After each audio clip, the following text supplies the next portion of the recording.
It is my pleasure and honor to be a moderator for our final panel today. We have with us three curators. Deborah Fisher is an artist, a sculptor, and a creative leader towards expanding the roles of artists in play and civic life. She's the founding executive director of A Blade of Grass, which supports and creates content for socially engaged artists. She served as an art strategist and philanthropy advisor to Shelley and Don Rubin while working at the intersection of art and civic life, a studio manager at Socrates Sculpture Park, an educator and curriculum developer for the Brooklyn Center for Urban Environment. Ms. Fisher writes and lectures on arts funding, institutional practice, and socially engaged art, and is a board member of the Center for Artistic Activism. Massimiliano Gioni is artistic director of New York's New Museum and director of Milan's Nicola Giussardi Foundation. He has curated many international biennales, the first Museum Biennale, the Berlin Biennale, and the Manifesto 5 at the Venice Biennale, notably in 2013, which included Jones' Red Book. His recent exhibits are Sarah Lucas of Natural at the Museum, Strange Days, Memories of the Future, London 2018, and The Restless Earth, Milan 2017. He is now organizing appearance strip Bear, Desire, and the Object in the work of Marcel Duchamp and Jacques Koons Even from Mexico City in 2019. And third, John Haworth, MBA, Senior Executive and Director Emeritus at the Smithsonian National Museum of the American Indian in New York. As an author, speaker, and advisor, he is a leader in policy and advocacy in the national and New York City cultural sector. He serves on the board of Americans for the Arts and Craft Emergency Relief Fund and advisory councils of the Association of Tribal Archives, Libraries, and Museums, Native Arts and Cultures Foundation, and the Auschwitz Institute for Peace and Reconciliation. He also currently serves as a public representative with JPA's steering committee. So please join me in welcoming our panel.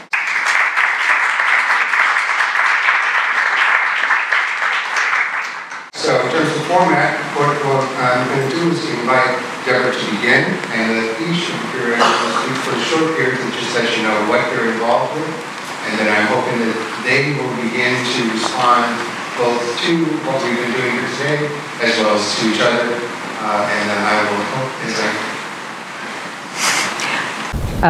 so this doesn't do it. I have to use this. Okay.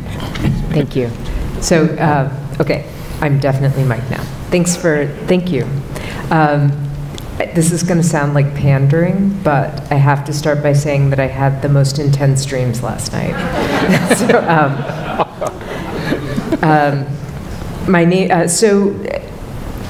I'm mostly coming at this from the position of being an artist who wandered into making an institution, and I'm really interested in how that shift works, right? Like, so A Blade of Grass was founded in 2011, and we only support socially engaged art. So artists who, instead of making an image about a social problem, they are enacting change with a community, right? So closing a supermax prison and keeping it closed using poetry and community organizing and theater practices, for example, or making an alternative economy that funnels money to the Zapatistas. So these are artists that are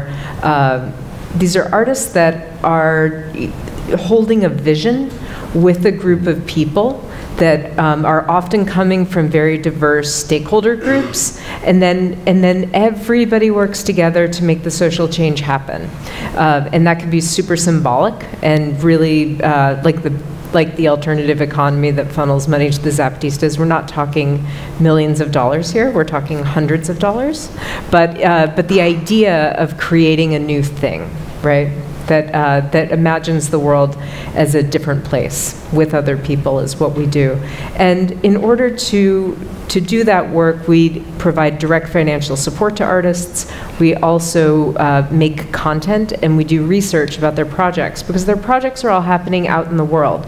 Instead of working in a museum and exhibiting what these artists are doing, these artists are working in San Quentin Prison, in Boys and Girls High School, in Bed-Stuy, in so in a community setting. So we go to them and we take all kinds of information, that sounds extractive, excuse me.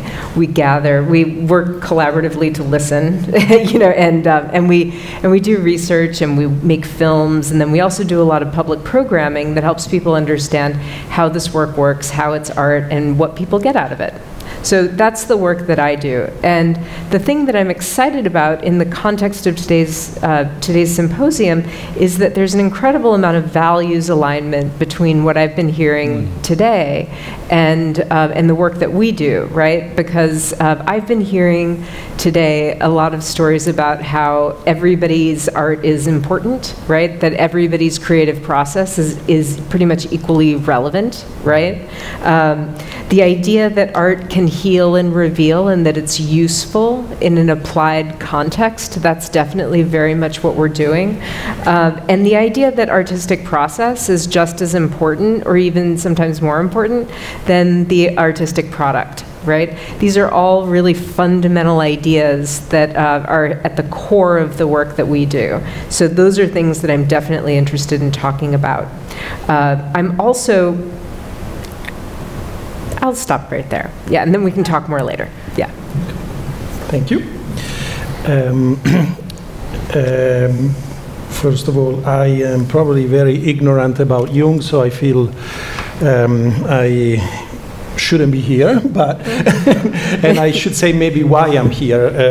Of course, this question should be asked of the people that invited me, but I believe the reason why I'm here is that in 2013 I included Carl Gustav Jung's Red Book in the Venice Biennale. As some of you or many of you would know, the Venice Biennale is the oldest and, according to some, the most prestigious exhibition of contemporary art. It was created in 1895. It occurs every 2 years, and it's typically focused on bringing together the best or most interesting, exciting contemporary art of the moment.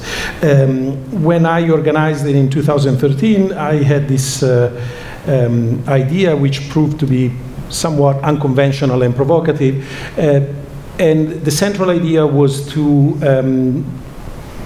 question traditional definition of who an artist is. And in retrospect, the exhibition has become relatively known as the Venice Biennale of outsider art, for lack of better definition, because along many so-called professional and recognized artists, there were dozens of artists who are typically described as outsider artists or non-professional artists, dilettantes. We had works from prisons, we had works from mental hospitals, and the title itself of the exhibition was the Encyclopedic Palace, which is a very strange sculpture. It's actually the model of a universal encyclopedic museum that was created by a gentleman named Marino Auriti, who was actually a car mechanic who had this vision of a universal museum and set it out to build it, and that served as in a sense the central image and the premise of the entire exhibition. So the exhibition was divided in two spaces. One half of the exhibition started actually with this sculpture by Marino Auriti called the Encyclopedic Palace, and the other half of the exhibition, which was in the central pavilion of the Venice Biennale, started with a presentation of Carl Jung's Red Book. The Red Book was there for a few different reasons. First of all, was there, in my opinion, as a incredible document of a personal research and a personal process of excavation. It was a document in itself that described a sort of radical solitude, which I thought was a recurring theme throughout the show. You know, here we had a doctor who had a very public persona and a very public life, who I don't even know in what free time of his, because it's hard to think that Jung could actually have some free time, but in his own free time managed to produce an incredible manuscript on which he worked, I believe, for 13 years. I was fascinated by this commitment, this idea of a sort of magnum opus to which a person could dedicate 13 years of his life and could carry it out in a state of relative extreme solitude. And I was fascinated by whether that solitude defined Jung as an artist, or whether also that solitude led to the radical quality of the images contained in that book.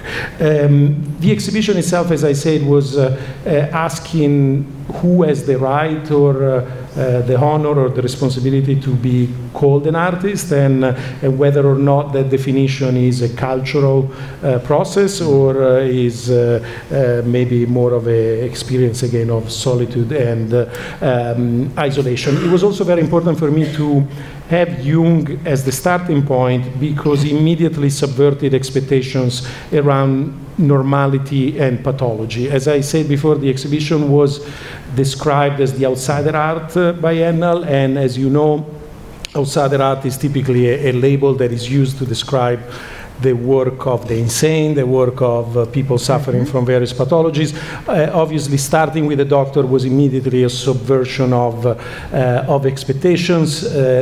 The Red Book could be mistaken as the product of a pathology, but obviously it's much more complicated than that. And so to me, that presence immediately called into questions many assumptions on who is an artist, and who has the right to describe what is normal and what is pathological. It was also, in a sense, a masterpiece of dilettantism and a masterpiece of amateurishness, and in that sense it set the tone for the entire exhibition. Another way to describe the exhibition, and then I'll shut up and pass the microphone, was on one hand a reflection on the location of images, and that's why again Jung's Red Book was crucial, about a reflection on the location of images in the 20th century, and more specifically in our contemporary world. Now today we live very much in a society that is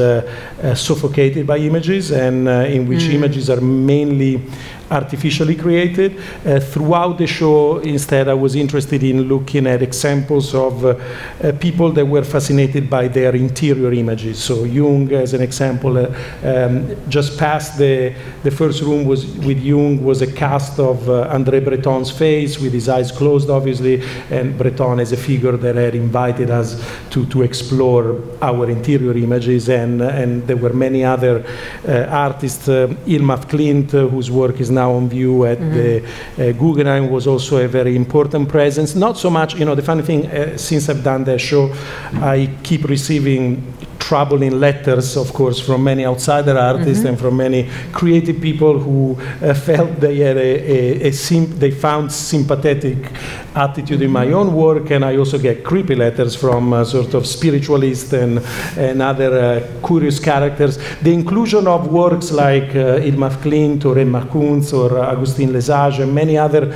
mediumistic artists was there not so much because I believe in voices from other worlds, but it was more to invite us to reflect on the position of images in our bodies, in our minds, and what is their location today when we are surrounded by artificial images all around us. I think maybe I'll stop there and we can go back to some examples later.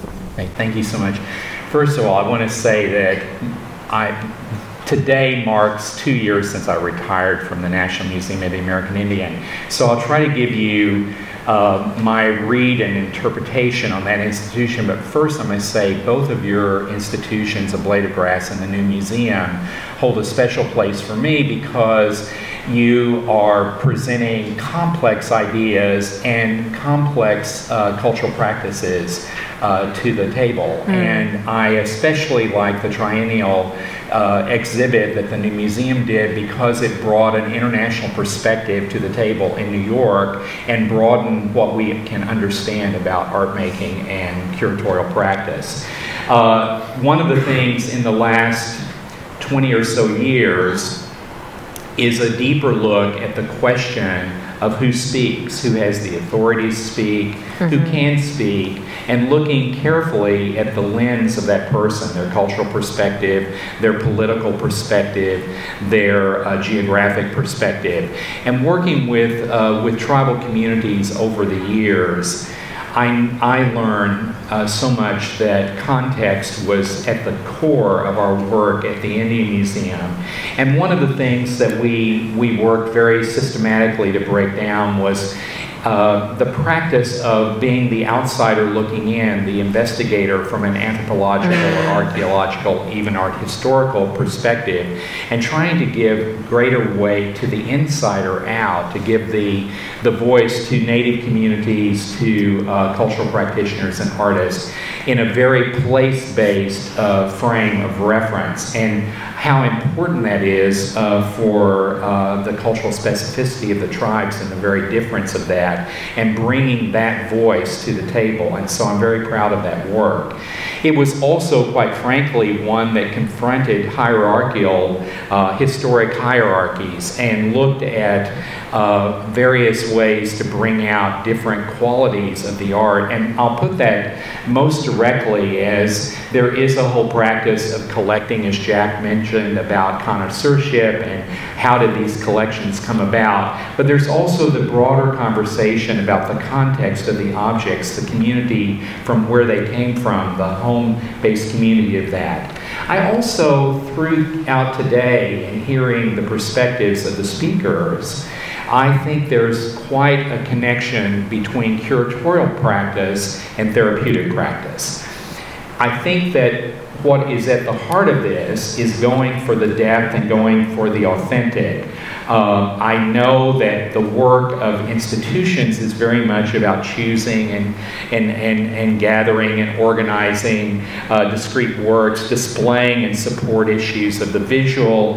And I think we all aim to bring greater attention, greater observation and memory, a greater sense of curiosity.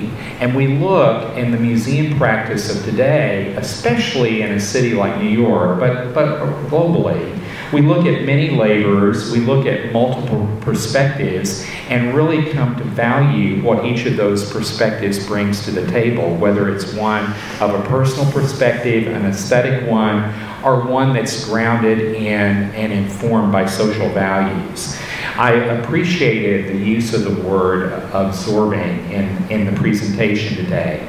I will tell you that the complexity for the curator and for the museum is very much the pedagogical challenge of that, of paying close attention to every detail of the surround of an exhibition, the deeper look at how things are designed to give the maximum experience of looking at the vista, the conversation between pieces on the gallery wall, the sense of the conditions for presenting that so that people can really truly see and experience the space, the sum of our senses to reflect more.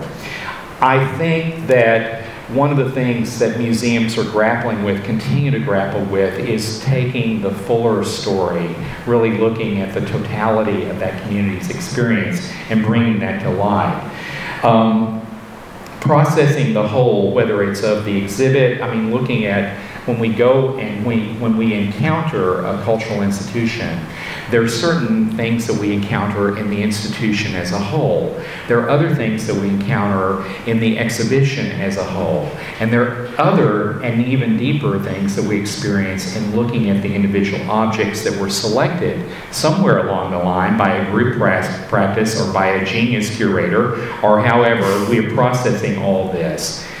I think that it's changed, the whole curatorial practice in the last 25 years or so has changed with tremendous changes in terms of making the invisible visible, really looking at other dimensions besides the aesthetic, looking at political and social dimensions of that, creating creative dissonance. And I look specifically at some artists or collectives, like what was done as a critique of the Putin government in Russia with Pussy Riot. I look at that whole act of bearing witness and the responsibility that all of us have to bear witness, even venting anger. I look at the work of Carol Walker and seeing that her work using humor to shock us all, to have us come to a greater realization of depth and authenticity.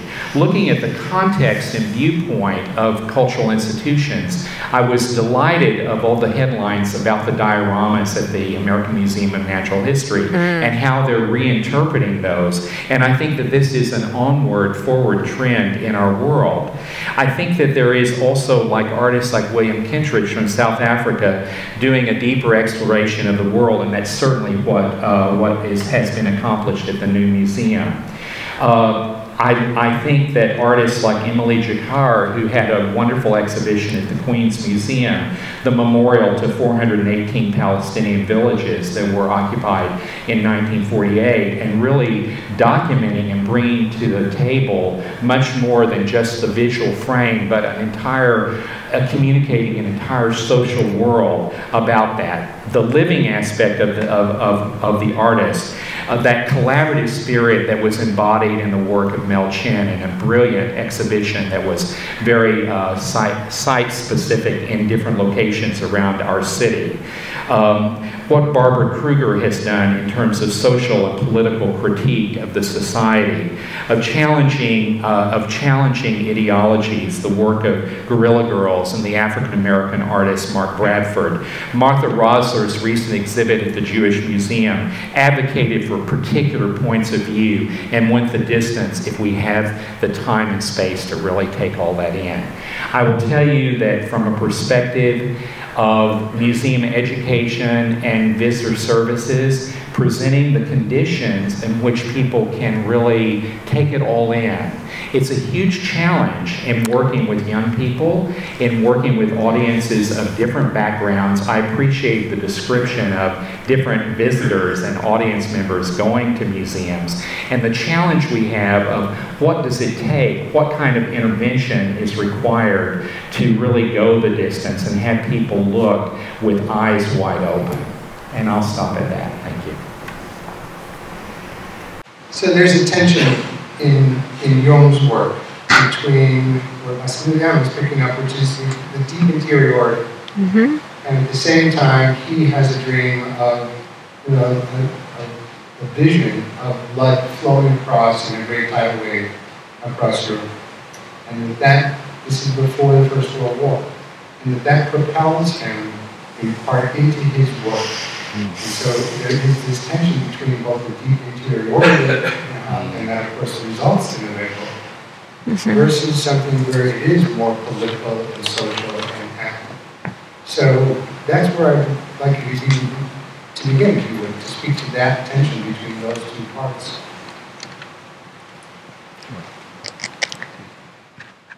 Yeah, I can start in a really practical place with that. Often artists who are doing community-based projects are led, they're winding up kind of being the leader of those projects because they keep showing up, right? Like because every movement needs that, that crazy person who keeps showing up. And that doesn't mean that all artists are crazy. That means that there's a there's something about artist-led projects that works particularly well because they are led by one person who has a vision, right? And that, I think, is what you're talking about, right? That idea that I can see very clearly, like, an artist like Mary Mattingly, who has an ongoing project that everybody should actually go visit. It's called Swale. It's going to be entering its 4th year this spring. And it is a barge that is parked somewhere along the East River, the Hudson River, usually the East River, and you can, and it's a floating food forest, and she's using it as a way to imagine. You go onto it, you can pick things and eat them, and the whole idea is that you're imagining New York as a place where food is a basic human right? And where food is freely available to all. And in which our city is clean enough to eat off of it, and those are some pretty powerful images, actually. And what she's doing is she's bringing them, into an environment where everybody can share them.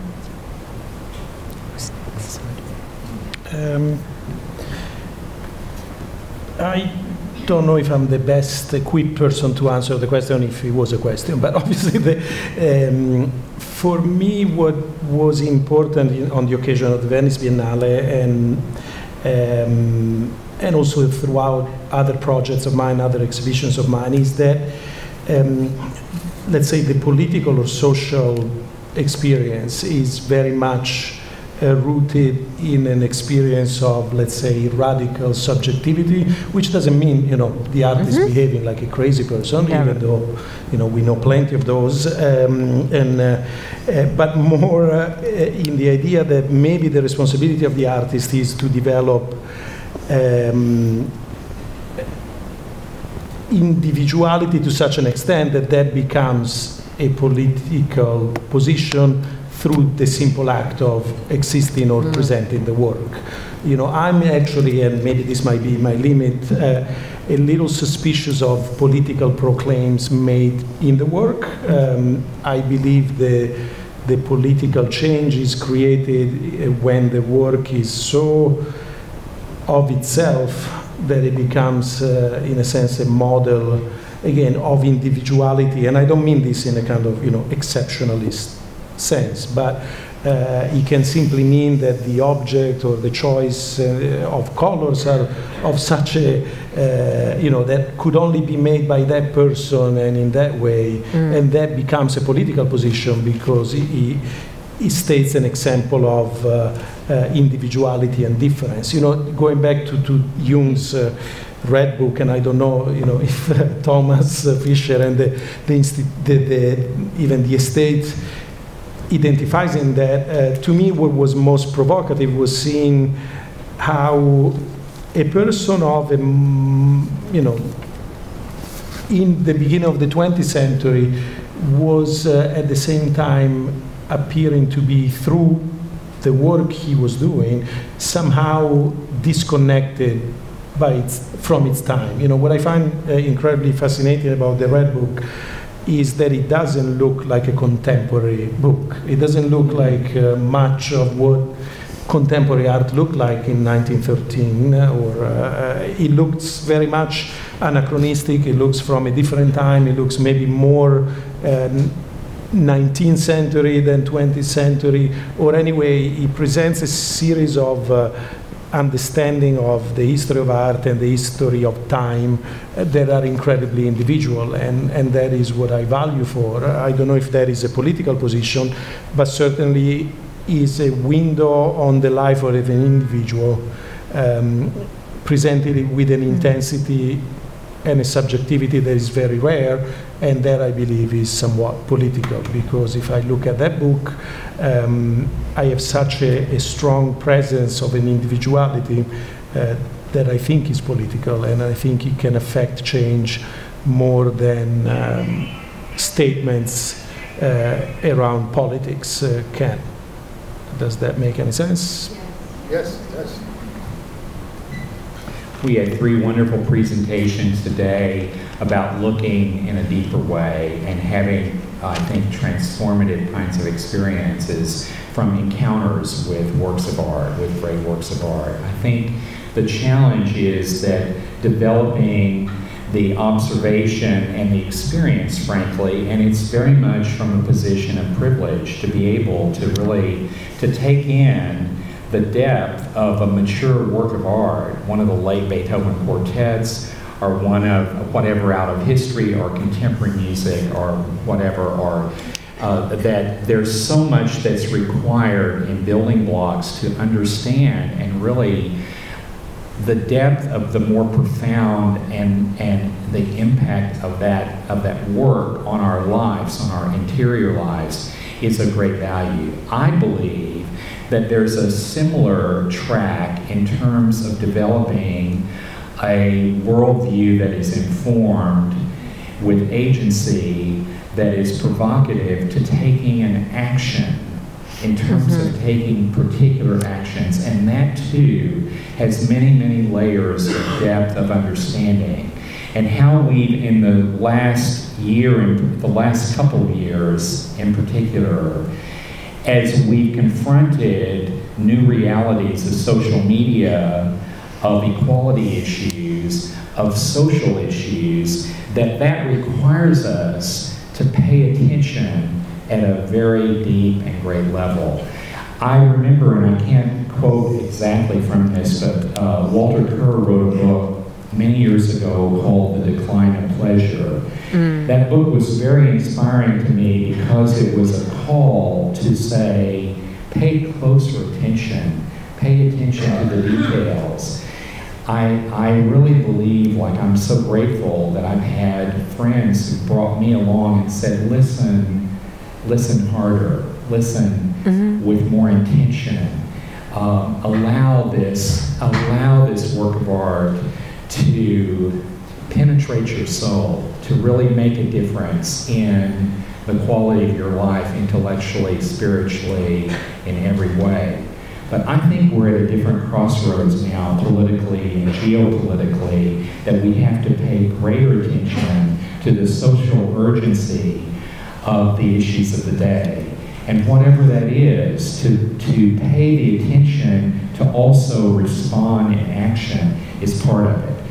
I also believe that observing the cultural practice of organizations like A Blade of Grass and seeing the collaborative spirit of how that's working is informative to all of us. Can I speak to that just a little? I think that brings up a larger set of points that you're alluding to a lot there's a distinction between, that I think is really interesting, between looking at an image, looking at a work of art, and being given tools to look at it more deeply as something that is separate from you, something that is of a radically individual, right? Like, that's one way of kind of thinking about art. And another way that I would like to kind of bring into the room of thinking about art is this idea that we all participate in the art, right? And that is a political position as well, right? And it's really, and I'm not saying that looking at art is less important or less valid. I love looking at art. But I do think, and some of this is my own personal bias because I came to my own work as a maker myself. I find that it's very interesting and easy to get people to do that noticing or to find that pleasure that you're talking about, right? When there's an element of doing in it, right? Like, so one of the things that I'm very interested in for political reasons, for that idea of sharing that vision, right, is how do you get people to make art together? How do you get people to see art in a way that's about understanding what I can do, you know? Yes.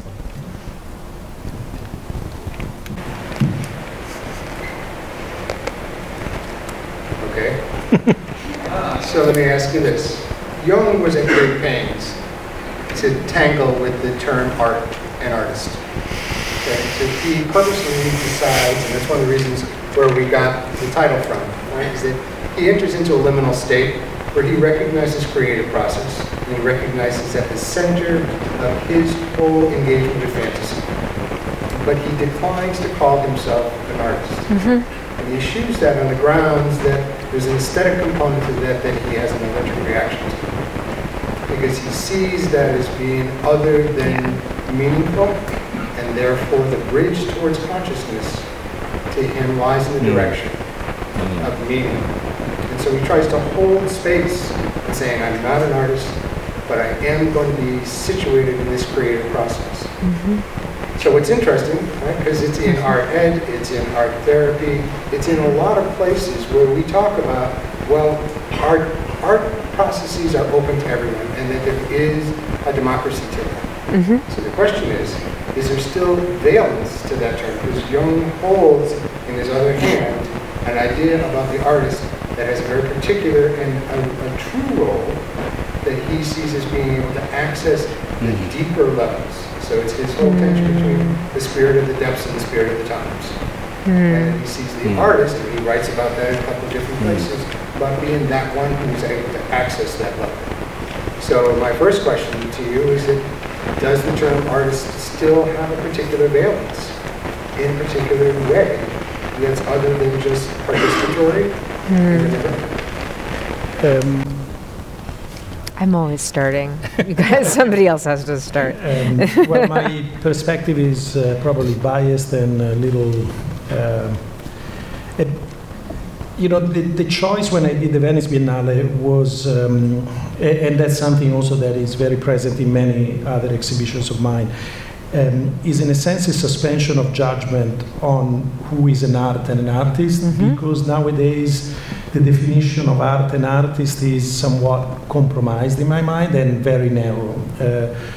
When I say this, I say it with many quotation marks and caveats. I do believe everybody can be an artist, but I also believe there is a lot of terrible art being made in the name of the fact that everybody can be an artist. So, don't, after this lecture, don't come up to me showing your portfolio, because probably I will dislike your work. But having said that, I do believe that the definition of artist and artwork and the value that is put on artworks is at this moment problematic and suspicious, and so in many of my shows I try to practice a kind of expanded definition of art. Or anyway, I found, and this is part of the reason why Jung was also in that show, I found solace, in a sense, in an anthropological understanding of art. So I found that if we practice an anthropological inclusion of artifacts more than artworks,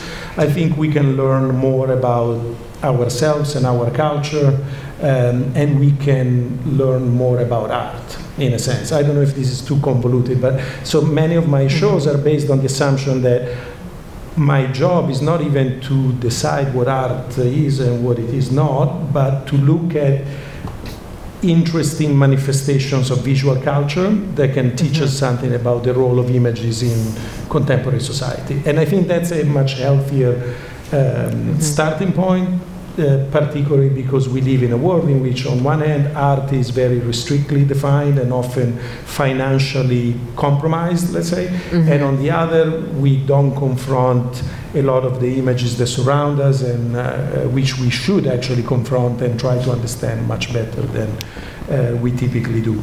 I also think, specifically, and I'm not an expert on Jung, I think, unfortunately, like many great thinkers of the 20th century, Jung probably had a more conservative understanding of what art was than his own practice would lead to believe.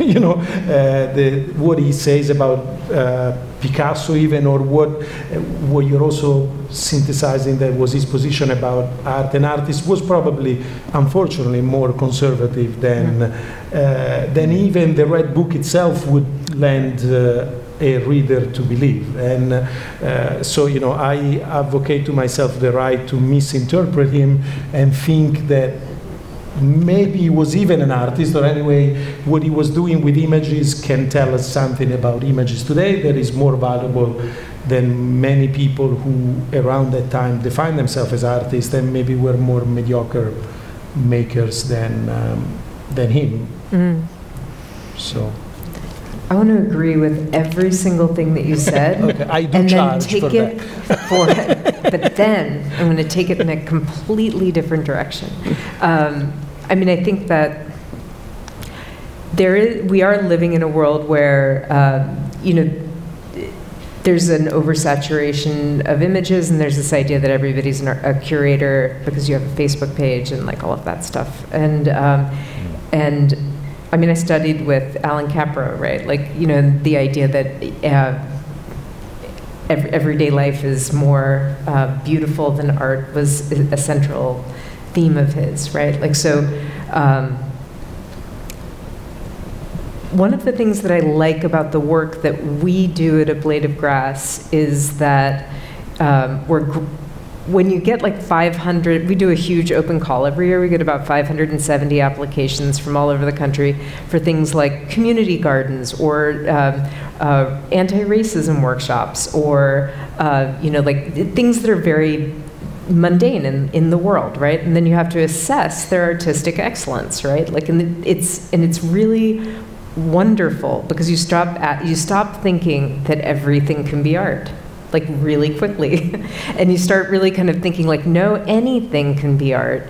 There very well might be a community garden in this group of proposals that is art, but this one isn't it, this one isn't it, and this one isn't it. You know, so you do kind of get a sense of you know, like, well, that corruption of what art is starts to kind of resolve itself in a way that's really satisfying, because you start to really realize that that sense of depth that Jung is talking about, or that sense of, ooh, this is taking us in a place where we never thought we could go, right? This person is a shaman who's leading us somewhere, right? Like, those are the kinds of qualities that we're definitely looking for when we're looking for artistic excellence, straightforwardly artistic excellence in the realm of like a community garden, say, right, or another mundane form. So, you know, I think that that's an interesting frame for this, and I think that the other thing that is interesting is that calling something art or calling somebody an artist it confers specific social benefits, and that's also kind of fascinating, right? Like, we did a project in 2014 that was called, that was about sex education in the public schools, and it was all about the idea that, it was really just a sex education curriculum that was talking about pleasure and consent and healthy relationships and whether or not I'm ready to have sex and all the things that you wanted to talk about in a sex education class when you were a kid.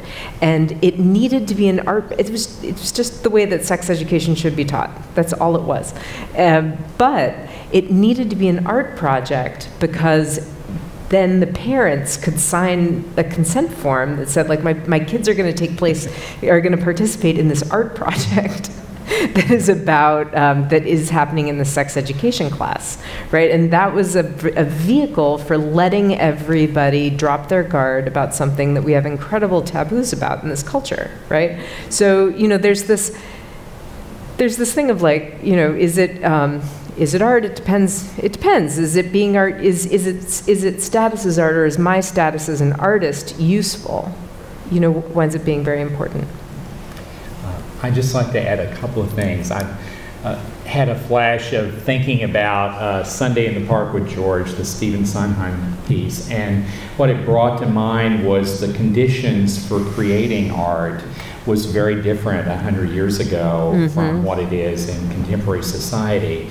And I think about the reference in an earlier presentation today about how important and what a game changer it was in the art world for the Armory show that was in New York. And this kind of like, it was continued later with like New York replacing Paris as the global arts center and what it means. But I think right now, the conditions for creating art, including the subsidies, the commissions, the art fairs, the celebrity aspects of art making and all of that, I think that part of that is it's all embedded in what it takes to do this work. And I also want to value so much the work and contribution that cultural workers and artists, curators, make to the contemporary discourse. I do know that there has been a lot of focus on dialogue and deliberation in terms of really drilling down in terms of what is the curatorial statement, what is this exhibition about, what are the various constituencies for the work, how will it make any difference of change at all. I think that we're all struggling with figuring out ways, from an institutional standpoint, how are we going to increase critical thinking skills of all of our audiences. I know that the lesson I learned from these experts that were in the visitor service area, what are we going to do about our audience and audience outreach and all of this. And the takeaway for me as a museum director was very much about meeting your audience where they are. This is not so easy. I will tell you, I'm on the Chancellor's Committee for Arts Education, and with I think it's 1 out of 8 students is from a homeless family in New York, and have very scattered lives. So meeting the audience where they are educationally and where they are on the spectrum of their family income, what the occupations of their parents are whatever, all of those kind of factors play into those building blocks that I referred to earlier. So I think that figuring out this puzzle of how do we lift things up from an exhibition or cultural practice of what is the intention behind the work, what is very much its deliberative effort and intention to reach and communicate. And I really am looking at the historic context of looking at the Sondheim Sunday in the Park.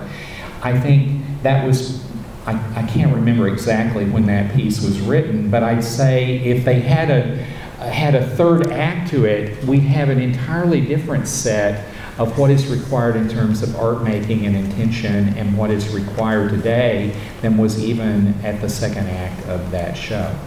Who's next? So we could go on for a while here, but I would like to invite you both to come down and join us.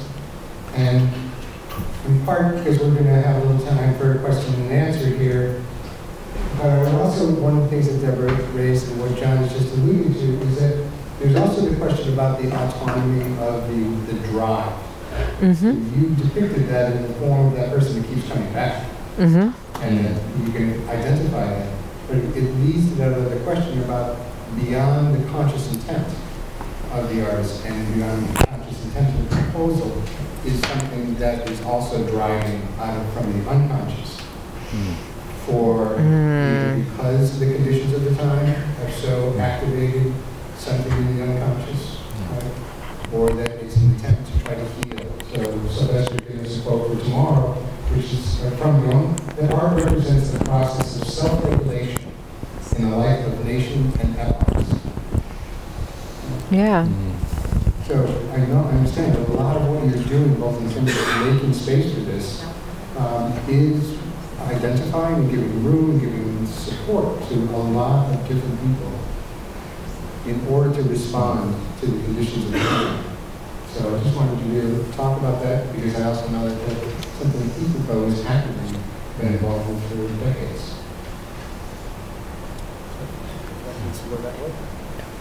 I'm still formulating my thoughts. I don't even know.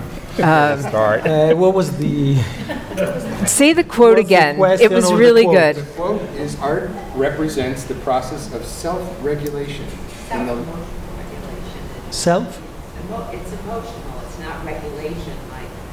It's not systemic, it's emotional. But can I hear the quote before the interpretation? Yeah, sorry. Art represents the process of self-regulation in the life of a nation and epochs. In the light of nations. The life of the nation and an epoch.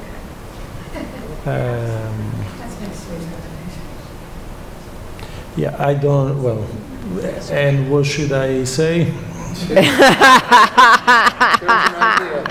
No, I mean, I can go back to, this is, again, I'm just talking about myself and my perspective. And this might get me some enemies. You know, you were talking about the unconscious, and you know, on one hand, I'm of course very aware that many different, let's call them energies, lead to the production of an artwork. At the same time, I'm a little suspicious of the romance of the unconscious in the way that justify a certain sentimentality when it comes to art. So, you know, even in the inclusion of Jung in my own exhibition, you know, I had to ponder it a lot because I didn't want that to become a Trojan horse to authorize certain assumptions about, you know, anything surging from the unconscious is great. I don't believe in that. I don't believe that the unconscious necessarily make for great art, or that we should condone anything that comes from the unconscious, because, you know, we have a president who speaks his unconscious a lot, and that's a disaster, you know. And I'm not going to set that as a value in itself.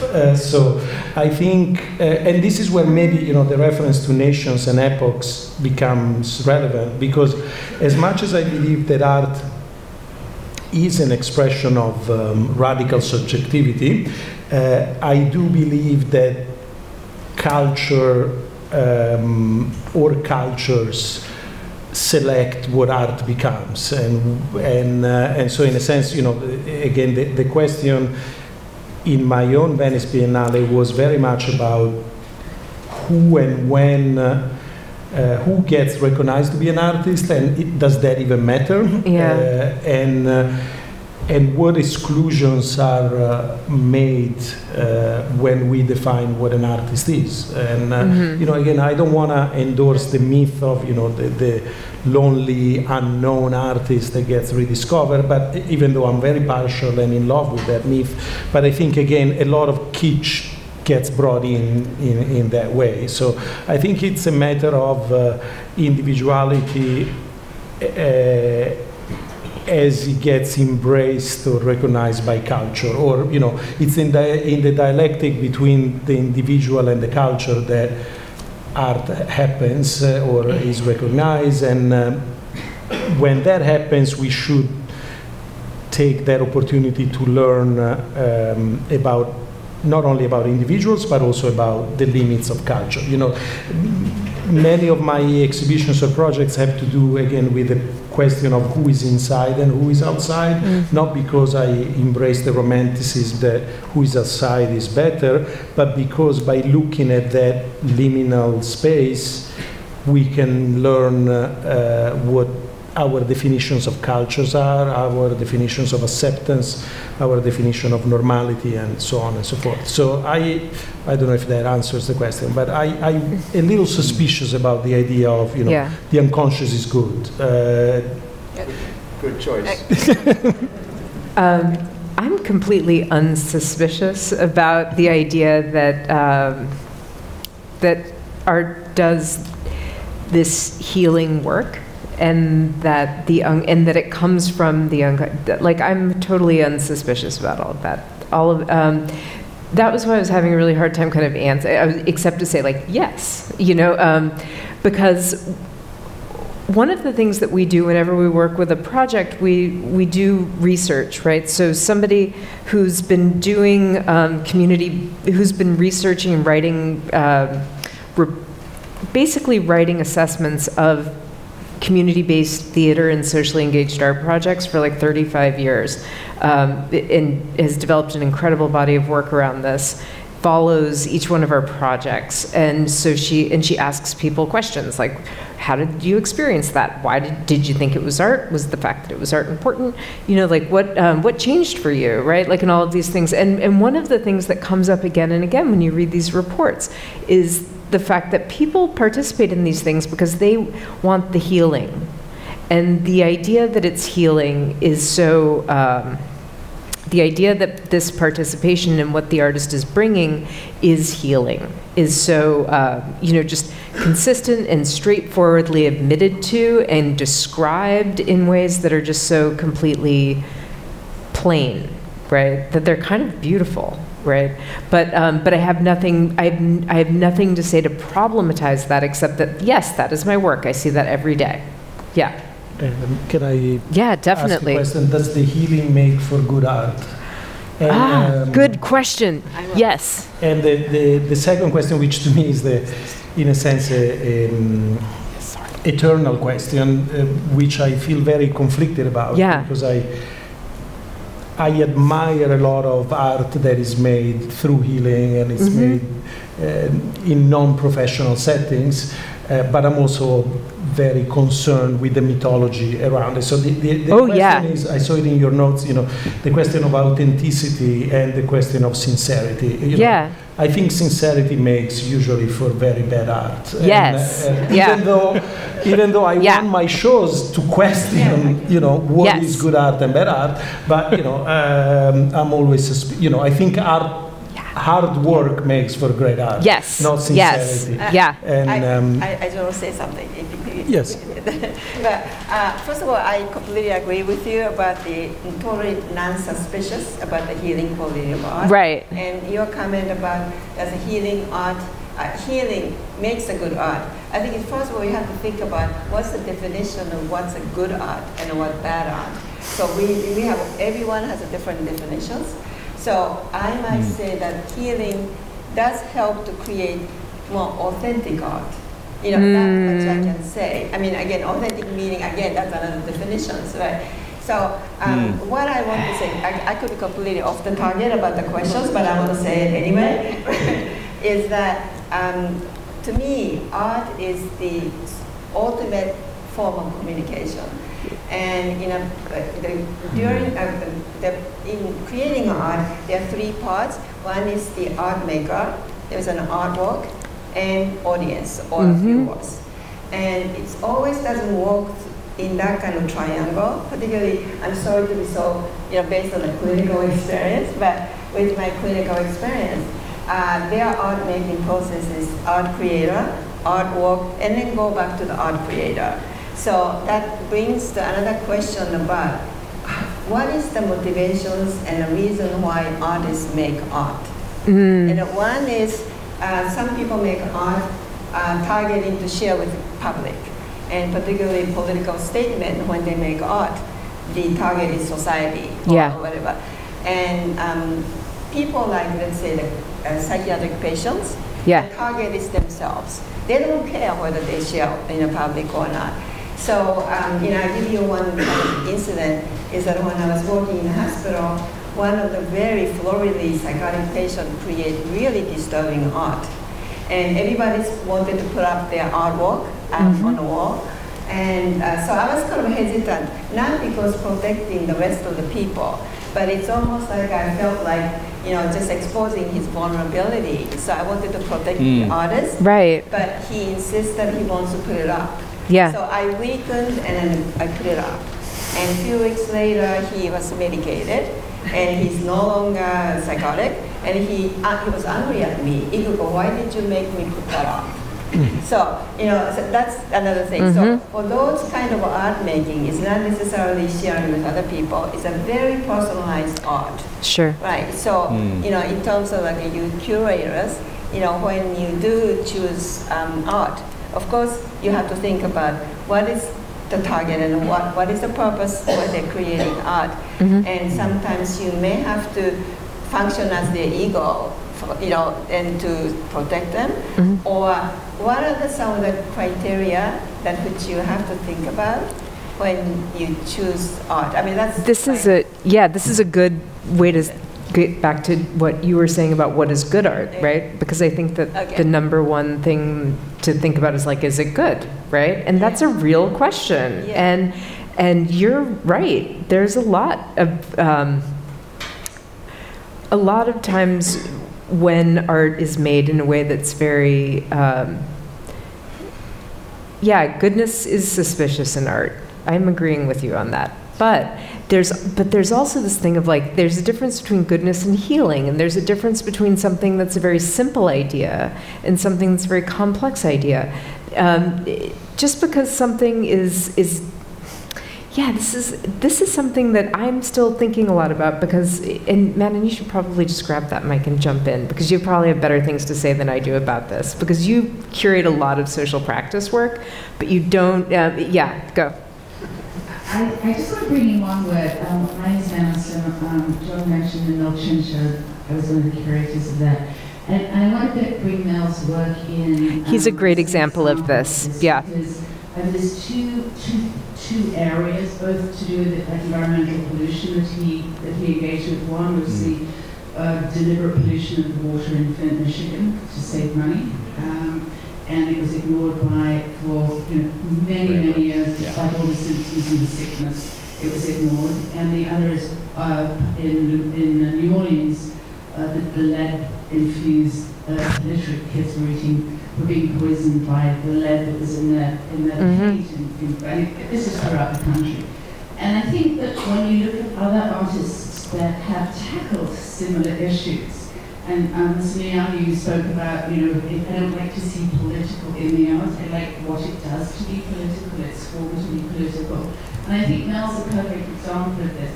Just take his response to Michigan, to the Flint Fit. He created this project called Flint Fit.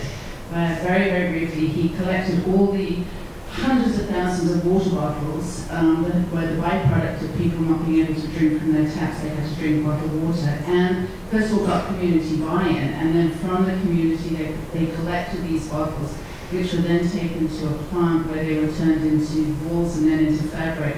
And then he created this fashion line called Flint Fit, which these bottles and the thread were made into raincoats and swimwear. That then created an industry, a burgeoning industry in Flint Fit. And I was noticing that the subtitles of this conference is metaphor choice, and that notion of transformation, of taking something, to take a political problem, which many artists have photographed or sold the water from Flint, but engaging the community and creating something transformative for that community. That commitment, that sincerity, the brilliance of the project, and great art that changed people's lives. And I think those words of transformation and continuity wasn't a one-off. This is a project that will continue to reap benefits, as well as bringing attention to the issues. I want us to say a couple of things. I think that curators and cultural institutions are great mediators of communication, and I think one of the challenges, I think, is decoding very difficult art, like having people listen to Milton Babbitt's music or listen to Stockhausen. This is not like an overnight treat. It's not like taking a little chocolate bonbon. It's really a lot of hard work. And I think there are those in our field that are really looking at what are the ways that we bring people into this from different socioeconomic levels, from different geographic backgrounds, from different cultural perspectives, and trying to honor all of that along the way. I think it's really a lot of hard work. I bring it back to the individual, which I think there's so many people in this room dealing with individuals in your own practice, of you're creating the conditions for more transformational life experience and growth and forward movement. And I think that is a form, that's a building block of decoding a complex situation of one's psychology and sensibility to the greater good of that person's life, to their family position and their community life and all the rest of it. And I think what's happened in the last, not to state the absolute obvious of this, but in the last couple of years, thinking on a more global perspective, how does this plastic affect the entire world? How is it affecting the life of the fish? How is it affecting the survival of the planet? All of these are very daunting, and I think that just as curators make choices of what's going to be on the wall or on the floor or on the ceiling of the museum or wherever or in public spaces, we're also making individual curatorial choices of where will our attention and intention be for making a change, and we can't do it all. So that's my little can I just add one little thing to that, is just this idea of in addition to the art being good, I think it's very important to ask a question of like, what is the art, what does elevating this artist do, right? And I think that Mel is a really good example of that, right? Mel's project, Flint Fit, is a great project to, in my opinion, as to elevate and to make visible, because It's not very visible, right? It's difficult to see because it's a system and it's a way of looking at an entire community, right? And the other thing is, he's telling a story about a world that I actually want to live in, right? Like, there's a lot, and that matters to me. That matters to me as somebody who's building an institution. I think that there's a lot of really good art that is telling a story about a world that I don't want to live in. And it's my prerogative as a curator to say, I don't want to elevate that work, right? Because I believe in the power of culture, and I believe in the power that culture has to actually, like, point us in the right direction. That's my agenda.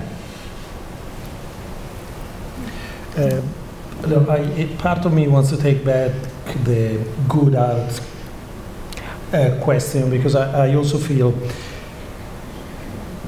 a lot of what excites me about art is the redefinition of, what is good and bad. What I meant, though, is there is a sentimentality towards ideas of, healing and sincerity that make me a little nervous. There is a great essay that I often mention when, discussions around art and, let's say, healing or therapy are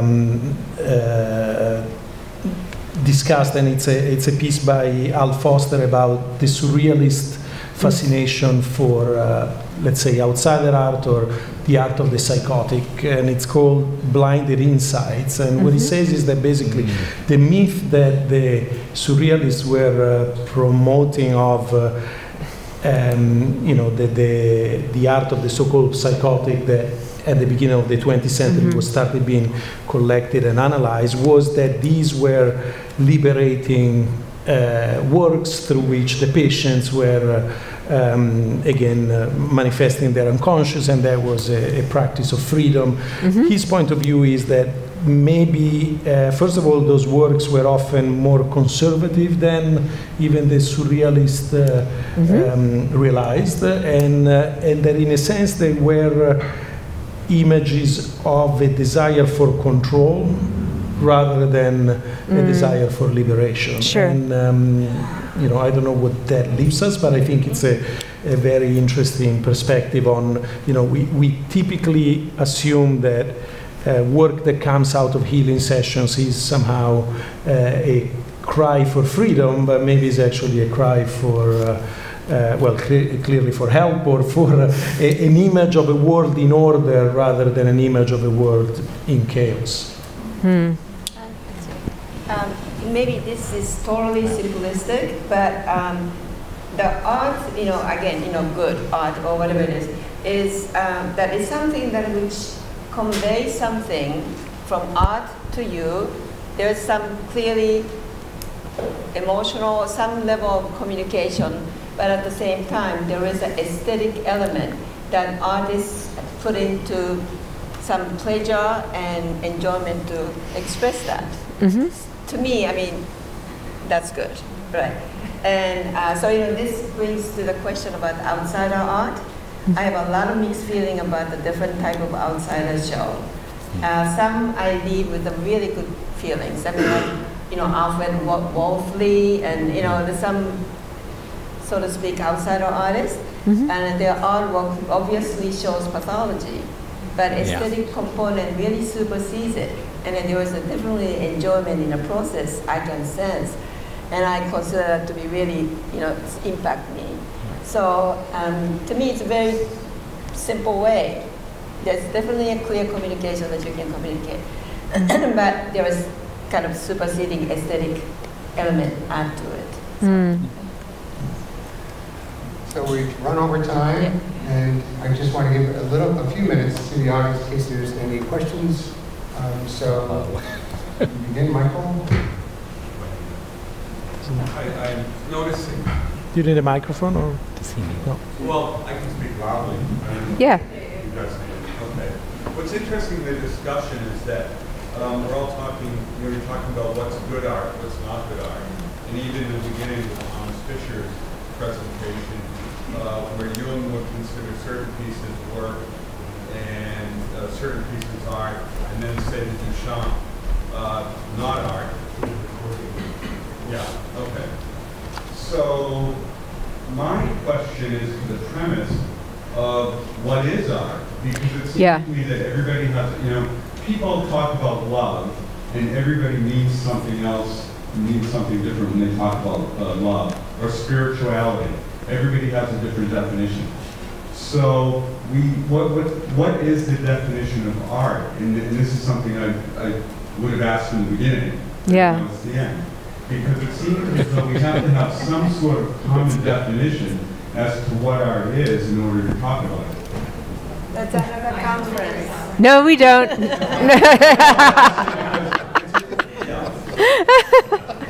Rejects the premise of that question. Yeah. I'm not even going to try to attempt answering the question unless we have another day symposium tomorrow. Some interesting quotes, famously Gombrich, the history of art begins with him saying there is no such a thing as art, there are only artists and artworks, I think he says. Duchamp says art is the illusion of freedom within four walls. I think, art is ultimately whatever, or in my opinion, is whatever a certain culture or subculture identifies as such. And I feel sorry I mentioned good art, and I should take it back. I think, to me, what good art is the one that shakes the very definition of art that we have accepted until the day before. And but I think, it's the question of what is what art does. It poses that question over and over again. Yeah. I guess the only thing that I have to add is that I have a board of directors who, of course, has to govern the work that we do at A Blade of Grass, and basically we're supporting art that doesn't exist. You can't go see it.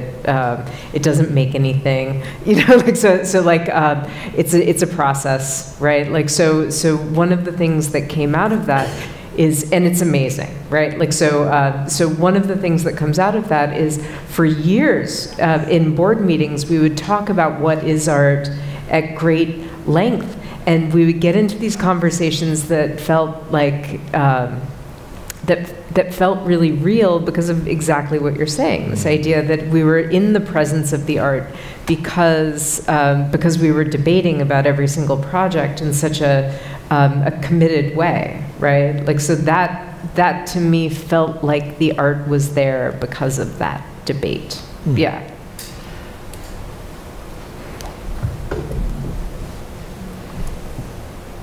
Hi, thank you. I just wanted to mention something briefly about the issue of healing, because I do think that the question is, who is the healer and who gets healed? And I think with art, if I go to a museum or I go to look at art, a lot of it for me is work. I have to work, see something. But it's, for me, what gets healed in me, in someone's art, the art that speaks to me.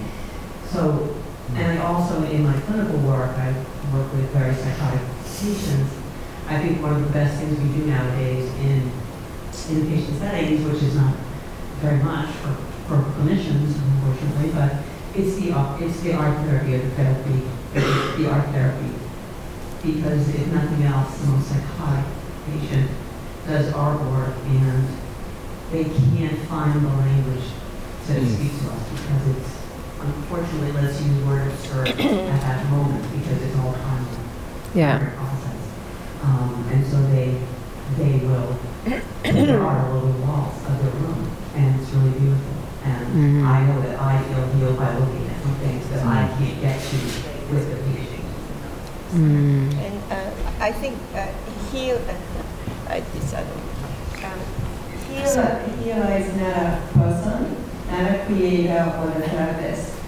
I think healer is the process of person interacting with a creative process. That itself is a healer. So I think it's, because therapist is definitely not a healer. Therapist is a guidance or, support to make it happen. Yeah. Can I say something provocative? Yes, please. In contemporary art, it's fascinating because it's often an excuse for the artist to behave as a psychotic.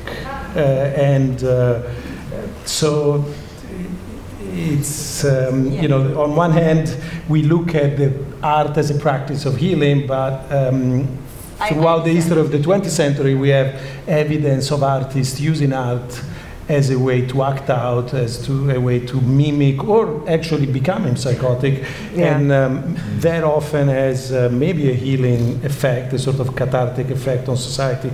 But we may also think that art is not a place of healing, but is a place where we practice pathology, and maybe that is a healing process. But I get more excited when I see art as an opportunity for practicing pathology without being stigmatized, you know, and that is, to me, maybe more exciting. It can also be dangerous and morally unacceptable, but I think that is one of the functions of art, not to heal, but actually to I understand. to perverse rather than not to cure, but actually to you know, practice disease. I can answer that, or respond to it. Okay, go ahead. Yeah. Oh, here. I don't know what your name is, who's passing the microphone, but I kept thinking of the tennis players who are catching the balls and before they move to the next person and the next net, so you're getting a lot of exercise, and thank you very much. I'm just a person. I just want to say, I just want to make an observation. I think we are a very special group in here to even be in this room, because we all have an appreciation of art and healing, psychology, etc., from where we're coming from. But one point I want to make is that I think we are in an elitist situation. I think about all that. I think about Jung and the tension of the opposites.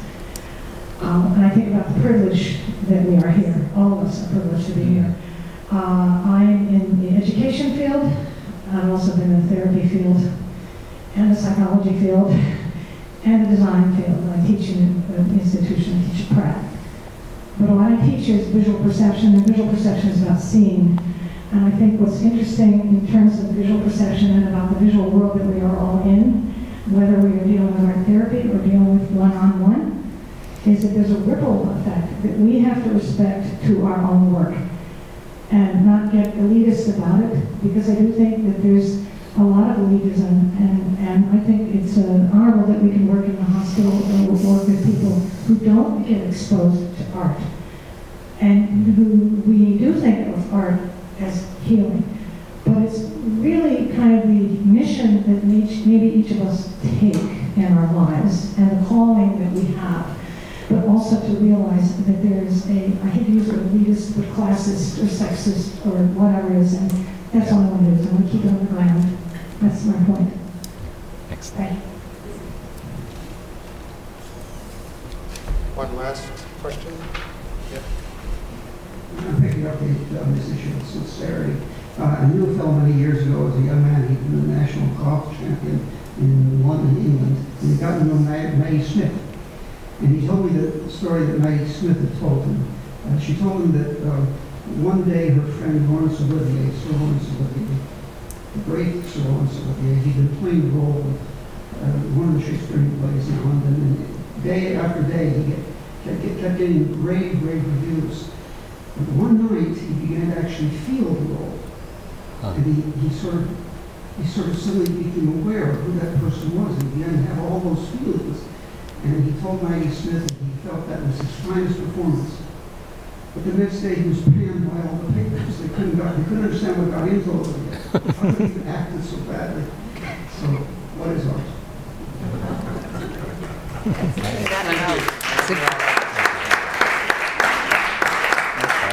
Thank you, Bruce. That was